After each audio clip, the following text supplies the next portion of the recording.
ಶತಮಾನಗಳ ಹಿಂದೆ ಮಾನವ ರೂಪ ತೊರೆದು ದೈವಿ ಶಕ್ತಿಗಳಾದ ಕೋಟಿ ಚೆನ್ನಯರೆಂಬ ಅವಳಿ ಸೋದರರು ಜನ್ಮ ತಾಳಿದ ಐತಿಹಾಸಿಕ ನೆಲ ಪಡುಮಲೆಯಲ್ಲಿ ಮೊದಲ ಹಂತದ ಜೀರ್ಣೋದ್ಧಾರ ಕಾರ್ಯ ಅಂದಾಜು 1 ಕೋಟಿ ವೆಚ್ಚದಲ್ಲಿ ಪೂರ್ಣಗೊಂಡಿದೆ.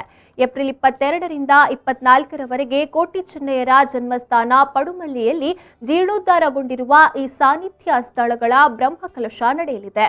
ಬ್ರಹ್ಮಕಲಶೋತ್ಸವ ಸಮಿತಿ ಗೌರವಾಧ್ಯಕ್ಷ ಹಾಗೂ ಸಂಸದ ನಳಿನ್ ಕುಮಾರ್ ಕಟೀಲು ಪಡುಮಲೆಗೆ ಭೇಟಿ ನೀಡಿ ಬ್ರಹ್ಮಕಲಶೋತ್ಸವದ ಸಿದ್ಧತೆಗೆ ಪರಿಶೀಲನೆ ನಡೆಸಿದ್ರು.